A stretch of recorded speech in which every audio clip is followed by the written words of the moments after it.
All right. And with that, we'd like to welcome everyone here to Canton, Ohio, home of the Pro Football Hall of Fame. We're excited to have you with you. We thank you for joining us for our latest installment of a Heart of a Hall of Famer series, today featuring newly enshrined member, Mr. Bill Polian.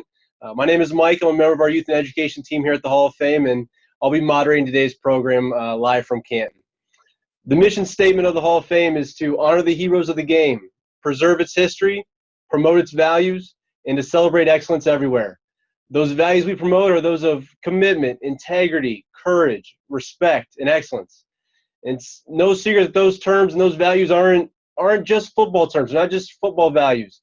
Those are values in terms that help us be successful in every aspect of life and really successful in anything we choose to do as we get out of school. We'd like to thank Mr. Polian for being with us today, and we're excited to hear some of his experiences, his knowledge on how those values helped him be successful and helped him be a member of the Pro Football Hall of Fame. Before we get started, I do need to thank a few people. We'd first like to thank our folks at Extreme Networks for all they do for us here at the Hall of Fame, for schools, and for the game of football. Secondly, we need to thank our teachers. We thank you guys for opening up your classrooms, embracing these values, embracing this message, and believing that it is valuable to our youth. Lastly, we need to thank our students. I mean, you guys get to ask the questions today. You guys really get to drive this program. So I'm looking forward to seeing some of the research you've done on Mr. Polian's career and seeing what you ask of him. We would like you to keep in mind as we go throughout today's program that you guys are being awarded the opportunity to talk to one of the greatest ever in the game of football. We hope you take that seriously today and ask some great questions, some great thought-provoking questions. Before I turn it over to Mr. Polian for his opening remarks, I would like to share one final quote. And it was a quote that was given by Mr. Polian's presenter, Hall of Fame coach Marv Levy. And he said of Bill, and I quote, "Great leadership isn't getting others to follow you. It's getting others to join you." I think that's just perfect for what we're going to talk about today. So if we could all please give a warm Hall of Fame round of applause, a round of a Hall of Fame welcome to Pro Football Hall of Famer, Gold Jacket, Mr. Bill Polian.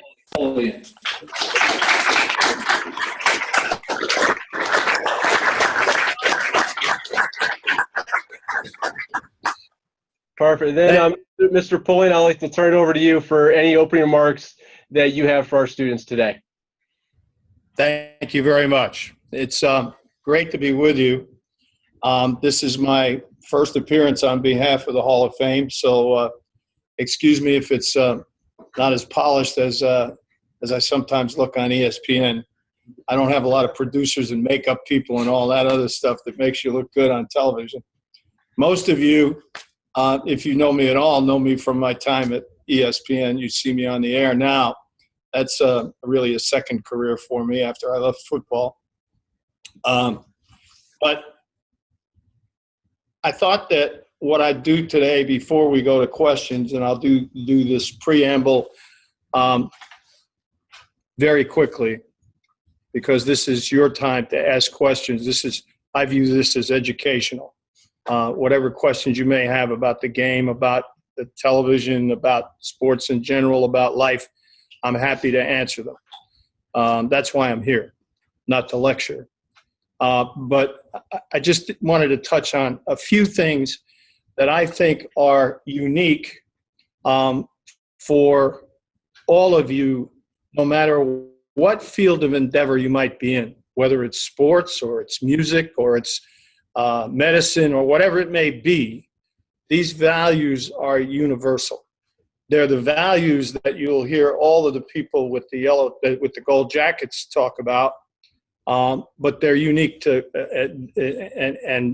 and very appropriate for other professions as well. First of all, I learned a long time ago when I was just about your age to take care of the little things, and the big things would take care of themselves. Detail, attention to detail, small steps, little victories are what really counts. If you're looking way down the road, you're likely to miss a bump in the road that's coming along. So concentrate on the word win which is an acronym, WIN, for what's important now. What's important now is what you should be concentrating on. Let the future, in many ways, take care of itself. It will. There are a lot of things that you can't control about your future. The interruption. Students that are returning to 400, 700 calls, please allow an additional 2 minutes for them to get to your classes, to move your class this time. Once again, teachers, please allow a short amount of additional time for students to get into your class. We apologize. Those of you that are sweating out the college application process this week know what that's about. I mean, you, in many ways, whatever you've done, and you can't control what's going to happen in the admissions office. So concentrate on what's important now. Take care of the little things, and you'd be surprised how often the big things take care of themselves. And that means things like being on time, making sure those homeworks are in, doing everything that you're supposed to do. And that's no different than an athlete. An athlete's got to take care of his body. He's got to take care of learning the playbook. He's got to learn the game plan every single week. All of that is critically important. So take care of the little things, and the big things will take care of themselves. Success most often comes from unheralded, in many ways, silent, honest effort. Those of you that are involved in sports that require endurance, like cross country or wrestling, it's not the time on the mat or the time in the race that counts. Same is true of football. It's all those hours that you put in running those long solitary runs, all those hours that you put in working on individual moves. There's a great NFL Films picture of Bill Parcells talking to his New York Giant team the year they won their first Super Bowl, which would have been '85. They're in a big game. I think it's the NFC Championship game, and he's trying to get them focused on finishing the games. First of all, how many people have heard of Bill Parcells? Okay, fair amount. He's a Hall of Fame coach, New York Giants. And Bill is standing in front of his defensive lineman, and he says to him, "This is why you do all that work. This is why you lift all those weights. This is why you run all those laps in the darkness in the morning to get yourself in shape, to come to this moment." And he was absolutely right. In order to get to that moment that really counts, whether it's on a football field, on a wrestling mat, in a race, in an operating room, in a courtroom, wherever it may be, you've got to put in that long, arduous, unrewarded effort. And the people that do the most in that area usually always come out on top, regardless of talent level. The people that are willing to sacrifice the most are the ones that are going to achieve the most. Sports, and in many ways this country, compared to the rest of the world, and of course we're all focused on that these days, unfortunately, is the ultimate meritocracy. If you're willing to work, if you're willing to sacrifice, if you're willing to do what it takes to go the extra mile to achieve a goal, you'll get your opportunity. And in this day and age, there are really no more excuses. There are very few obstacles that stand in the way. So if you make up your mind to achieve success at whatever you do, and you put in that solitary effort, this is the place in the world that most rewards you for that. So you got every opportunity to succeed. And it doesn't matter where you come from, who your parents were, how much money you had, where you went to school. What matters is whether or not you can do the job. And that's absolutely true in the National Football League. I would speak to our rookies every year and say, everybody in this room is equal. The guy who was drafted number 1 got more money than anybody because he did well in college. That doesn't count now. It's just in his bank account. From here on in, everybody is equal. And it doesn't matter whether you went to Notre Dame or Slippery Rock or a Division III school. If you're the best player, you're going to make our team, and hopefully you'll have a good career in the National Football League. And we won the Super Bowl with guys who were undrafted, who came from Alabama A&M and Rutgers and every place in between.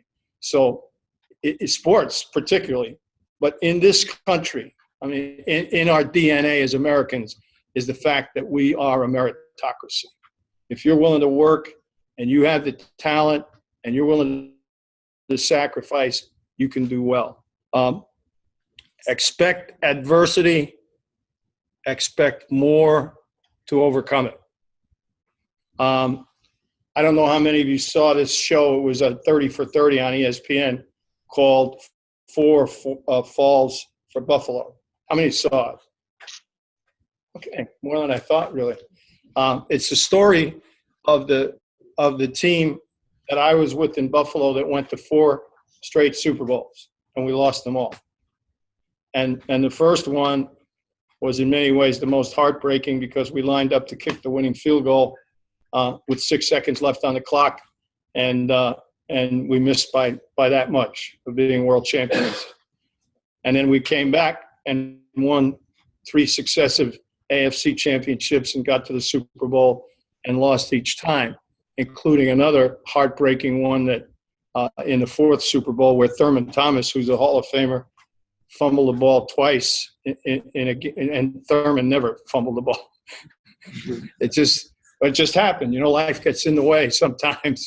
But what it was about was, and really talked a great deal about, was our resiliency, our resolve to say, this is behind us. We had a tough break. We're going to go out and do the best we can next year. And now people say, because of the salary cap and other things, that record, dubious though it may be, will never, ever be achieved again. No one will ever go to 4 straight Super Bowls again because the salary cap really makes it very difficult to do. So that record may stand for a long time. What's important about that is not, in the end, the record. What's important is we did the absolute best we could and have absolutely nothing to be ashamed of. And secondly, we created a bond among one another that lasts to this day. And it's those experiences, those times in your life when you have adversity and working together with people, whether it be your family or your teammates or coworkers, to achieve some success and to overcome that adversity. Those are the times that you'll remember. Those are the times that you will look back on and say, you know, that was an incredible experience. It didn't work out the way we wanted it to, but it was nonetheless an important and meaningful time, because there are very few times in life when you really get to join together and join with somebody else. And hopefully it's a diverse group, as sports always are, and dedicate yourself to a goal that's bigger than yourself. That's, you know, in this world, we have to support ourselves. We have to have a career. Obviously, your family comes first. And there are very few times when you ever really get to join, especially in the wired world we're in today, where you ever get to join together in a communal activity. And sports, obviously, are one of those. And that's really, really important. I said that during my one of the interviews I did prior to my induction into the Hall of Fame, that I wouldn't trade those years in Buffalo for all the Super Bowl rings in the world, because of the guys that I was with, the things that we did together, the obstacles we overcame. Those memories are priceless. So when you have that opportunity, cherish it, because there are a few times in life when it comes. But you have to expect adversity. It's going to come, and you have to expect to overcome it. Finally, follow your passion, whatever it is, be it music, art, literature, science, athletics, whatever it is. If you're passionate about something, and you may not even know what it is right now, the odds are very good that you're going to get to college and 2 years from now say, wow, I just took this history course, or wow, I just took this accounting course, and all of a sudden, man, this is what I want to do with my life. That time's coming, and it probably isn't here now. We're very lucky if we know what we want to do. I'll shamelessly borrow a quote from Mike Krzyzewski. You all know who he is, obviously, especially those in North Carolina, who said he was very lucky. He knew at 16 years old what he wanted to do with his life. So did I. You're very lucky if that happens to you. But most people find out when they're 18, 19, 20, 21, 22, what their passion really is. And when it comes, when you decide what it is, follow it. Don't worry about money. If you're good at it, money will come. Work at it, and work at it to the best of your ability, and you'll find you get so much joy from it that the hours just disappear. That you wait at the end of the day, you say, where'd all the time go? Because you're so involved in what you really like. And understand that if you like it, the immediate success, climbing the ladder, isn't as important. The journey is more important than the ultimate destination, because you're so involved and you care so much about what you're doing. If you follow your passion, whatever it may be, you can't help but succeed. I mean, you really got to work to fail if you're doing something that you really care about, because then all those things that I talked to you about are important. You're going to do all the little things because the little things are so important. You know, if you're a scientist, taking the next step, doing the next experiment, making sure that everything's exactly correct is so important, and you're so involved in it that you wouldn't think of taking a shortcut. And the same is true of great athletes. They don't think about shortcuts. They think about, can I do more? What can I do to succeed? One of the reasons I'm wearing this jacket is Peyton Manning, whom I was fortunate enough to be able to draft in Indianapolis. Peyton Manning, right now, believes when he's trying to overcome a severe injury, plantar fasciitis, and get ready to play at some time in the next 3 weeks, he believes whatever he's done to this point is not enough. He's going to do more. You have to slow him down. I happened to talk to the doctor Sunday who operated on him, and he said, man, is he a worker? I said, I hope you told him that he couldn't do X, Y, and Z. He said, yeah, but I know he's going to try and do it. Yes, that's exactly right. That's what he's going to try and do, because he can't do enough in his own mind to lead to success. And if you're passionate, if you care about what you do, then that's how you're going to approach things. So whatever that passion is, follow it. It's the right course. With that, I will open it up however we want to do this in this. I am electronically challenged, so no worries. I'll leave it to take it from here. Yield to me on that. You can yield to me on that one. And first of all, I thought you said you weren't going to be polished because this was your first speaking engagement on behalf of the Hall of Fame, but that was outstanding to open the program up. So thank you for that. For our students, I recommend you, if you have a notepad, I have one here, take some notes. It always helps remembering some of the stuff we talk about and learn today. So with that, we will go to our first question. We're going to go to those students right there at Hopewell, right in front of you, Mr. Polian. So if we have a student there ready to kick off the question and answer portion. Okay. What was it feeling like knowing you were being nominated or drafted to the Hall of Fame? Oh, wow. Uh, I had collaborated with a writer friend and written a book called The Game Plan. And I was in Buffalo promoting the book. If you want to write a book, I think that's wonderful. You should. Just make sure you don't have to go on a book tour. That's tough work. But I had made 2 appearances in the morning and had a little downtime before making 2 appearances in the evening. And the previous evening, I had gotten a call from a gentleman named Sal Palantonio, who many of you may have seen on ESPN. The way the Hall of Fame election goes for a candidate, I was in what they call a contributor category, which is a new category. The committee meets and they make their nomination, and then you have to be voted upon by the hall electors, and you have to get 80% of the vote. So it's a 2-step process. This was October. So I got a call the previous night from Sal, who said, I'm going to present you tomorrow to the electors. Is there anything you want me to tell them? And I said, no, I'm not going to get in anyway. Don't worry about it. Dude, I appreciate you doing it, but it's not happening, so don't worry about it. So I was in my room getting ready to go down and get a workout, and my cell phone rings. And I looked at the phone, and it was a California number. Now, I don't have any family or close friends in California, so I thought, this is strange. I wonder what it may be.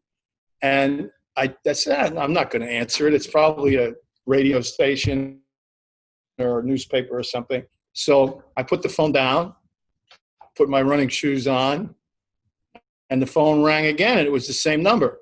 And I said, well, I better answer it. It might be important. So I answered the phone, and it was David Baker, who is the president of the Hall of Fame. And he said, Bill, it's my honor and pleasure to tell you that you have been chosen, along with Ron Wolf, as the 2 original members of the contributor category, and you'll be voted upon in January. And I said, holy whoop. And he said, the members of the committee are in the room. So I said, well, you won't have to bleep me anymore because I'm speechless. I don't know what to say. Never in a million years did I ever believe that would happen. And so I was absolutely shocked, just literally speechless. I got to the point where I thanked them very much and just said, I'm honored, but I just can't wrap my head around it. Because never, everybody here that plays a sport, you want to be the best you can be. You want to make all county, and you want to make all state, and maybe you want to go off to college on a scholarship, and you want to get better, and maybe someday be an All-American or be a pro. Nobody ever thinks about going to the Hall of Fame. That's for the gods, not mortals like me. So I was absolutely shocked. And then the funniest part about it was I just turned 73 years old, and I was able to call all of my sons. I have 3 sons, and I was able to get them all. My wife was traveling up in the mountains with some friends, and so I wasn't able to get her right away. So I said to one of my sons, I'll call Mom, don't worry about it. And then my daughter is a teacher here in Charlotte in the parochial school system. And you can't get her until, 3:30 or 4 in the afternoon. She's not allowed to have her phone in the classroom. And so I was trying to get her, and her younger brother, Dennis, called her and said, Lynn, did you hear about Dad? And she said, oh my God, what happened to him? She thought I got hit by a car or had a heart attack or something. And my son went on to tell her exactly what had happened. So that was an incredibly tumultuous day. Incredible. Very good. Very good. We'll go for our next question. We're going to go out to another school we have there in Charlotte tuning in. We're going to go out to Butler. We'll get back to those folks that are at Hopewell. No worries. But we're going to go to Butler next. So if we have a student there remotely with a question for Mr. Polian. Polian, that you've had a great career. Who would you say that is the biggest influence on your life and made you who you are today? Without question, the man who presented me in the Hall of Fame, Marv Levy. I had a lot of great teachers and a lot of great coaches who put up with me. I was a very poor athlete, but they put up with me and they served as great inspirations for me. But there were two people actually. I'd gone into college coaching and spent 10 years in college coaching and the last 4 years at the U.S. Merchant Marine Academy. And we actually had very good teams, but there was a turnover in administration and we got let go. So I was out of a job and I had a young family to support. So I went into private business, and my college coach had gone on to become the personnel director for the Montreal Alouettes of the Canadian Football League. And he said to me, he called me up out of the blue. He said, "You need to get back in football." He said, "I'll give you a very small amount. I'm embarrassed to even mention it today. But you can go scout for us part-time on the weekends, whenever you can fit it in. And that way you'll stay in the game and get back in the game." So I said, "Great." I loved it. I really missed being in football. So I would religiously send my reports in. And I remember sitting at the kitchen table late one Sunday night, doing my reports. And my wife said to me, "Why are you doing that? They're not even paying you enough to afford the ink that goes onto those reports." And I said, "Well, it's important. If we find a good player, then, that's all. That's part of the game. And besides which, I love doing it." Well, as it turned out, the head coach read all the reports. Now, that's not very normal, during the season, to take a day and read scouting reports from scouts in the field. Normally, they do it well after the season. And so about 3 weeks later, I got a call from my college coach, and he said, "Coach Levy would like you to come up and meet with him."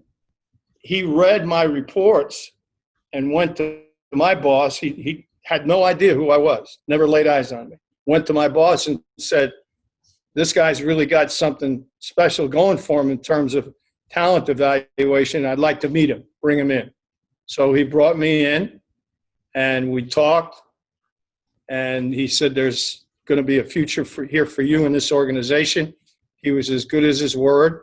They expanded my duties, and then I was able, when he got the head coaching job with the Kansas City Chiefs, to go with him as a pro scout and as an advanced scout, when there weren't many guys doing that, by the way, preparing for the next opponent. Now everybody has 2 or 3 of them. In those days, there were maybe only 2 or 3 in the whole league.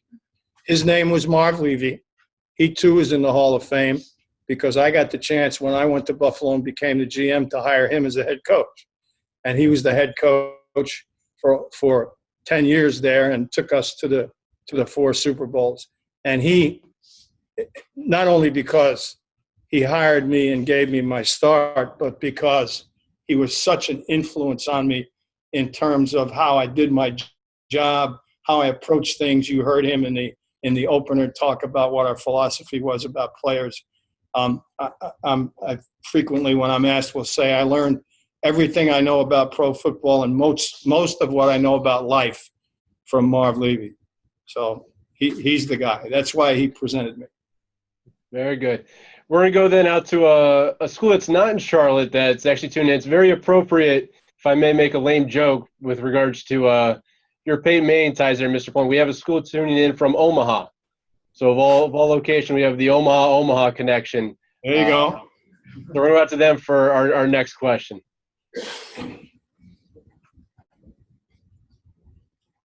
Can you guys hear me out there in Omaha? Yeah. All right, do we have a question there for Mr. Polian? All right, so what qualities did Peyton Manning have that the other football players didn't? And can you repeat that for me again, please? I think we had a little trouble picking you up on the microphone. Can you hear us? Yep. What qualities did Peyton Manning have that the other football players didn't? And if you couldn't hear that, Mr. Polian, the question was, what qualities did Peyton Manning have that maybe separated him from some of the other players on the roster? Incredible ability to focus and dedicate himself to the job at hand. Whatever it was, whether it was conditioning, whether it was throwing the ball, whether it was studying the next opponent, whether it was practicing a route, he did more to prepare than any player I've ever been around. To give you an example, he would go on vacation after the Pro Bowl, and he'd be away hunting, fishing, playing golf. He'd get back around March 15th, and he would come into my office, and he'd have a yellow legal pad with about 15 things that he thought about and worked through in his mind while he was away that he thought were important for us to do the following year if we were going to get better. When we interviewed him at the Combine, which is where everybody goes to be tested and timed, et cetera, you get 20 minutes with each player. And just like you just heard the bell, it's a horn, the kind of horn you use in practice to change periods. It blows and the guy moves on and you get the next player. And so 20 minutes is not a lot of time to interview someone and ask questions. Well, he came in and he sat down and he had a yellow legal pad there and he asked us all the questions. And when the horn blew, he got up to leave. He said, well, thanks, guys. I really appreciate it. I'll see you at my pro day. And we turned to each other and said, he just interviewed us. Well, that's the way he is. He's the guy who puts the most preparation into everything he does. He's not the best athlete. He doesn't have the strongest arm, but he has the greatest will to prepare of anyone I've ever met. And Coach Levy taught me my very first year in pro football that everybody has the will to win. Very few people are willing to put in the effort to prepare to win. And that epitomizes Peyton Manning. Very good. We're going to go into our friends there at South Mecklenburg High School. If we have a student there with our next question, please go ahead.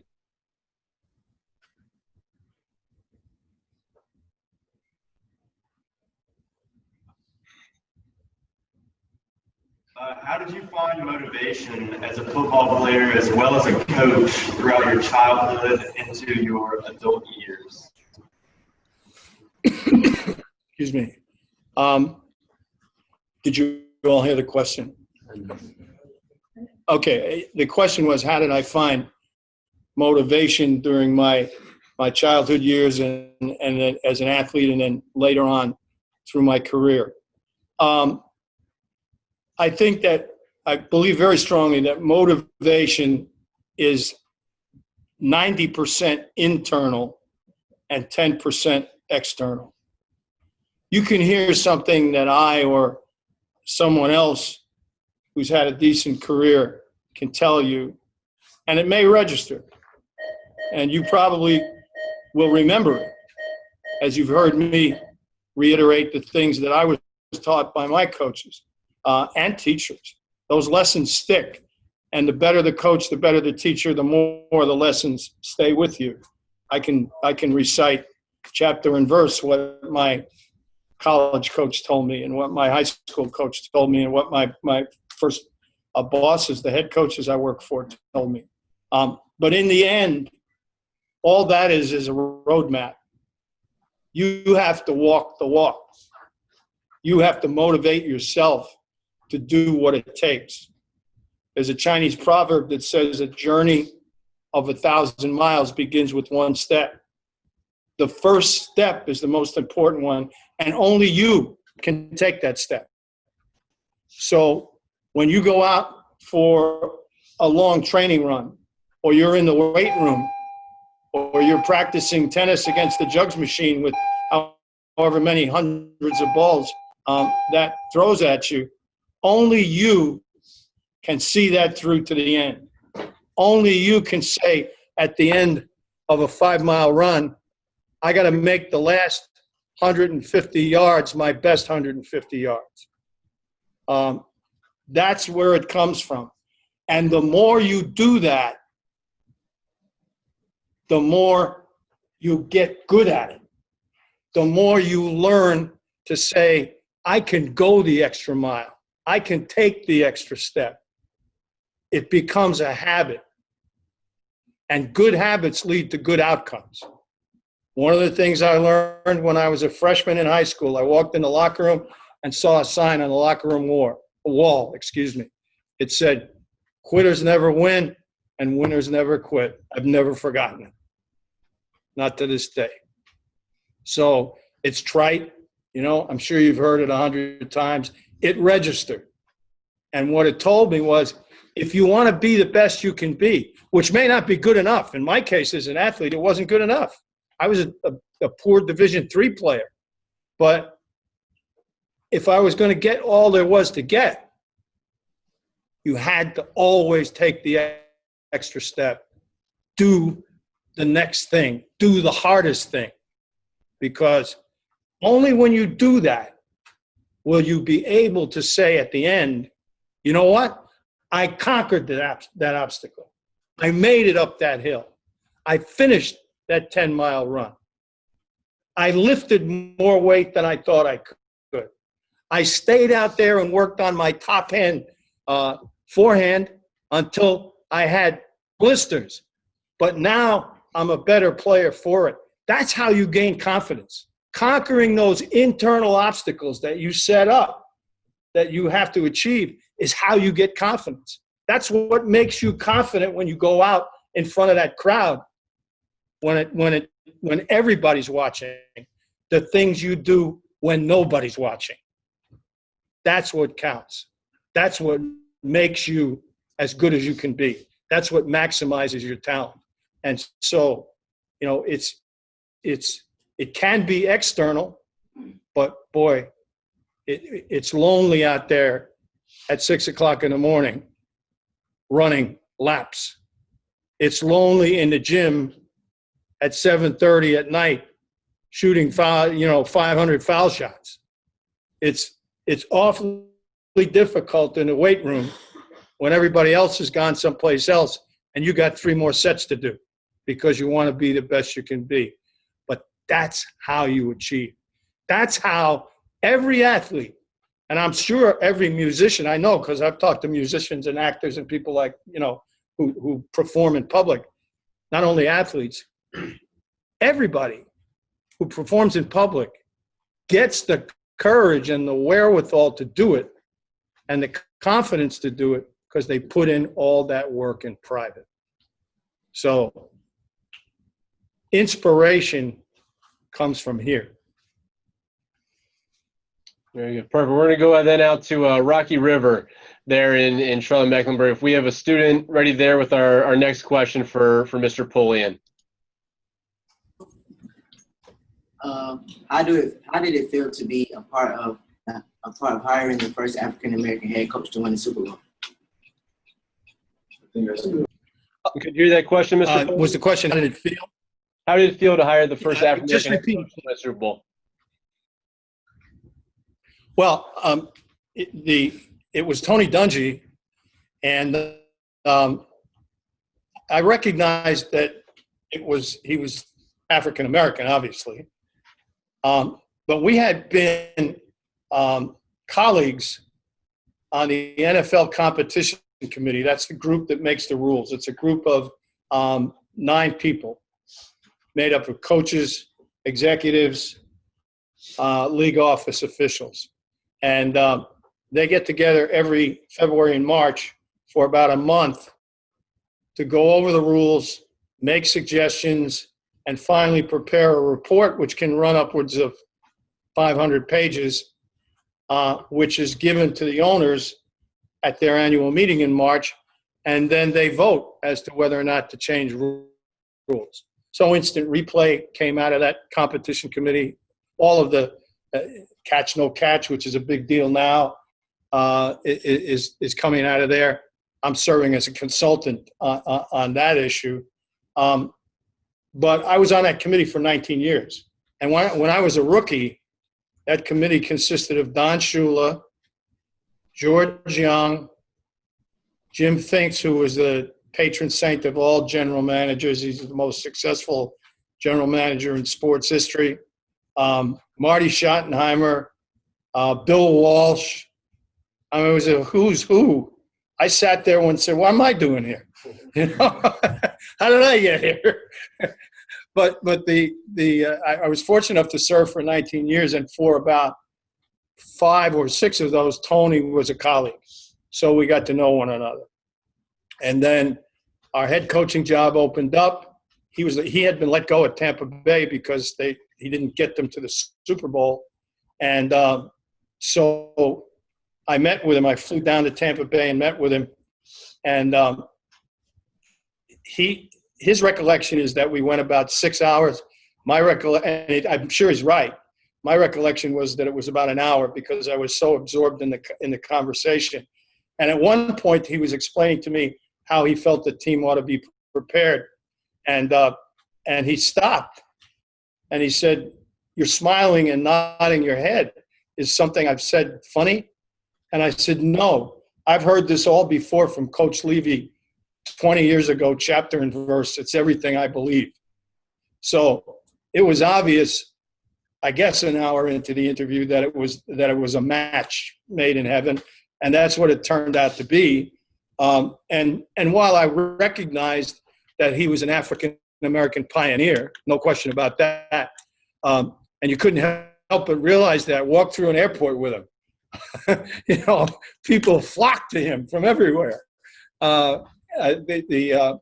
He's about, in the African-American community, at least when we were together in Indianapolis, he was on par with Jackie Robinson. I mean, he's a pioneer, and he'll be in the Hall, if not this year, very soon thereafter.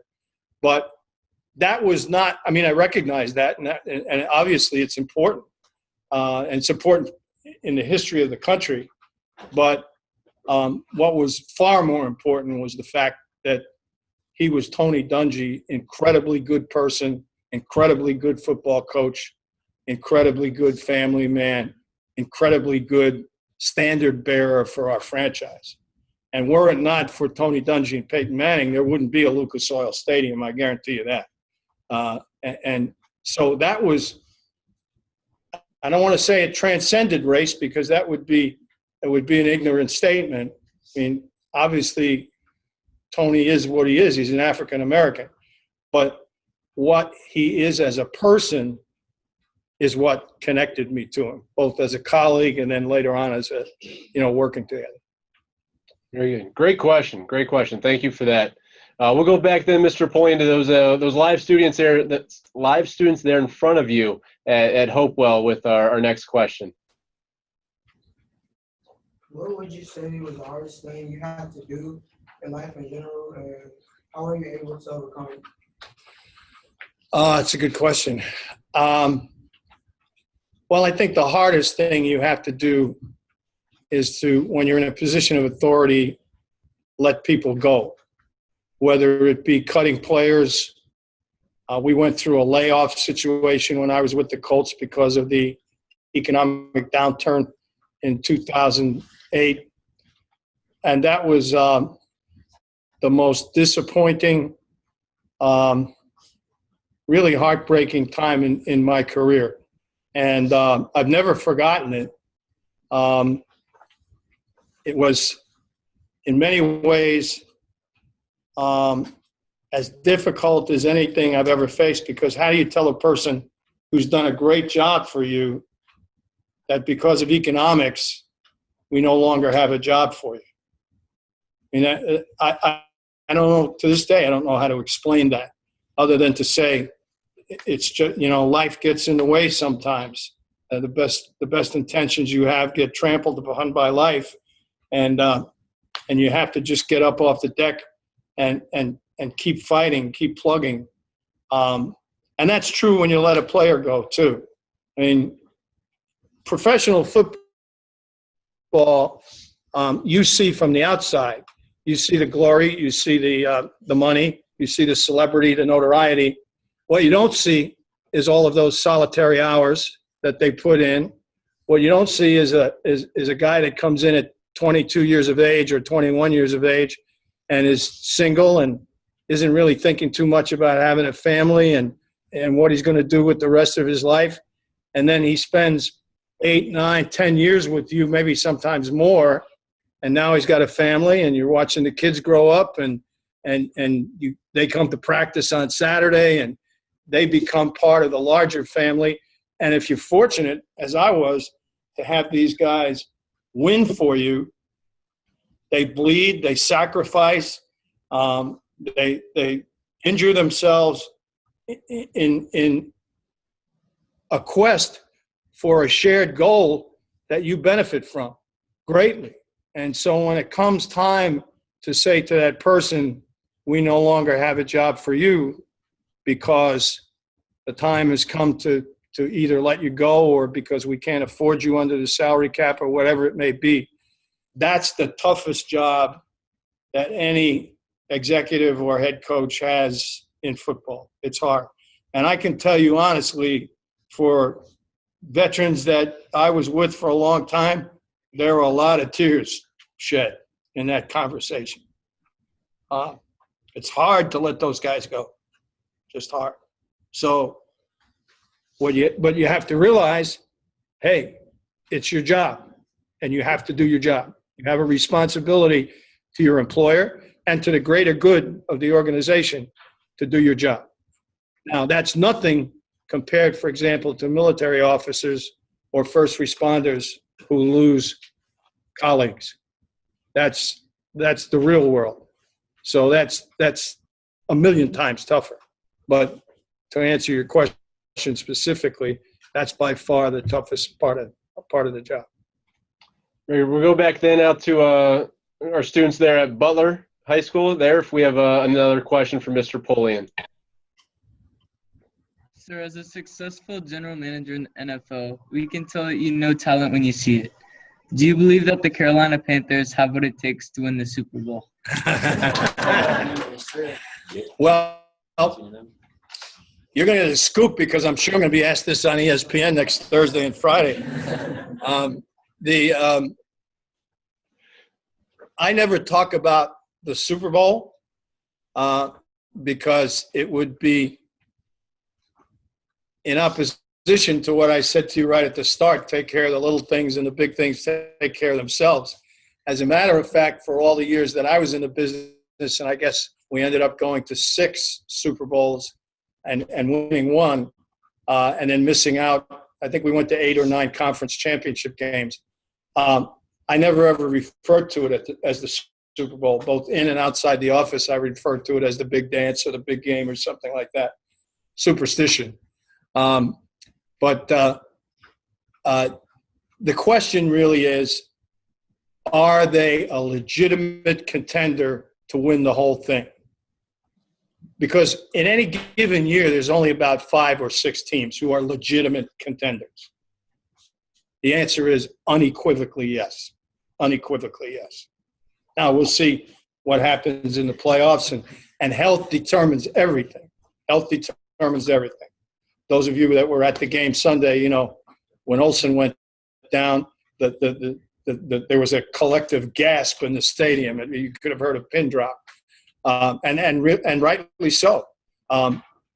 So health is everything. But if you ask me, are they one of the? I think there are 5 teams in my mind that have a chance, legitimately to win it all, and they are without question.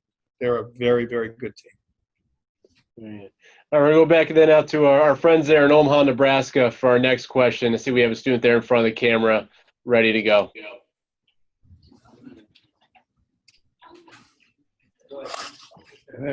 Okay. Did you ever take a leadership role as a youth? And if so, what did you do? Yeah, a little bit. I think those things tend to get thrust upon you. I was asked that by a writer some years ago, and I try to think back. I was involved, in my church activities and took a bit of a leadership role there. When I was playing youth sports before I got to college and even high school, I was the guy that, they said, you can't run very fast and you understand the game, so go catch in baseball. So, there is some leadership involved in that. I think my coaches sort of saw that in me. I didn't seek it nor really think about it at all until you get into the job, and then and you sort of, I think you accept it and you go with it. So, and then when I was in the National Football League, I was fortunate enough to be asked to serve on a number of important committees, and that was fun and enjoyable, and it was a little bit beyond the norm. So, it's something I've enjoyed very much, but never sought. Great. I think we have time for maybe one, maybe two more questions. So we're going to go out to our friends there at South Mecklenburg. If we have another student there ready to ask a question for Mr. Polian.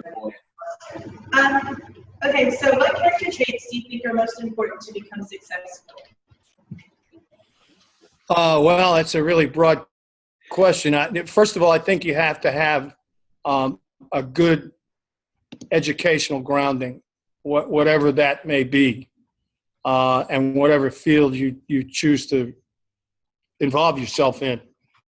In this day and age, which is vastly different than when I grew up, without the ability to have formal education, without the ability to master all of the electronics that we live in, that in this world that we deal with, it's almost impossible to even get your foot in the door unless you happen to be a genius, like the people, Bill Gates and people like that.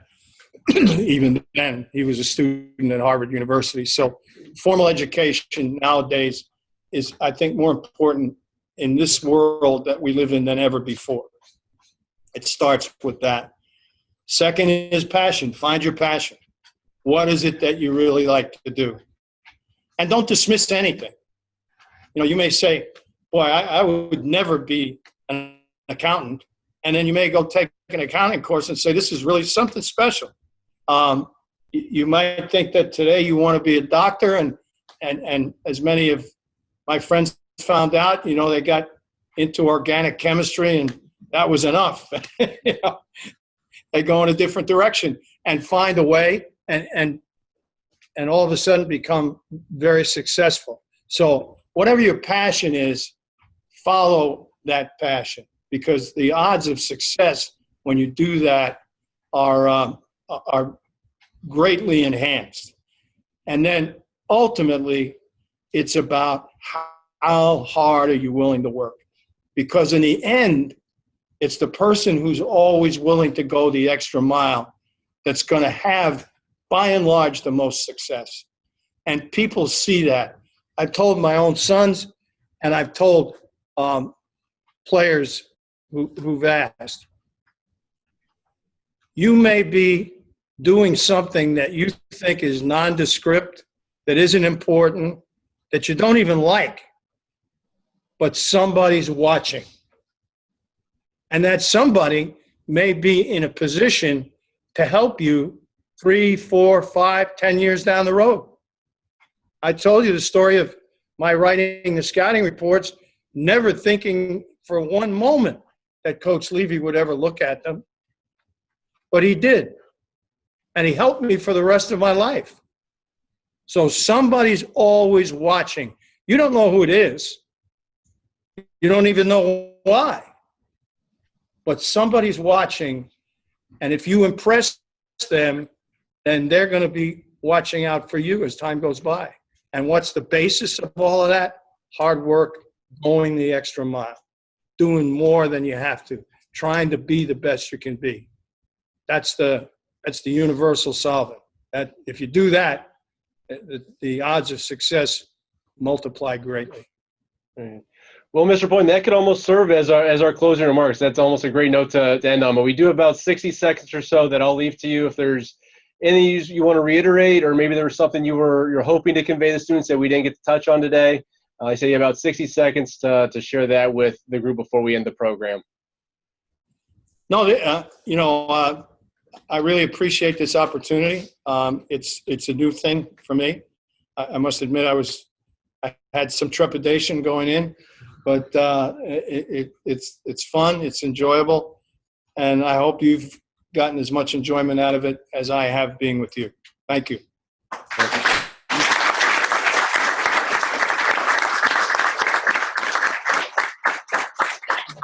Well, thank you, Mr. Polian, from David Baker, Joe Horgan, George Veras, our executive staff on down. Sincerely appreciate your time. We know you're a busy man, especially during football season. So we thank you for that. And I know, just speaking for myself, I'm sure the students, we took a lot away from today's session. So thank you to you, sir. We look forward to seeing you on ESPN here in the coming days and weeks. So thank you for that. And we also look forward to seeing you in Canton sometime soon, maybe around August or so.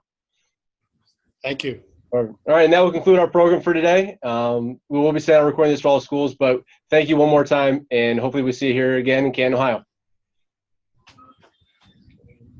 And Mr. Polian, I know they'll be taking care of you. If anybody has any other questions here, I'll be happy to answer, as long as you're not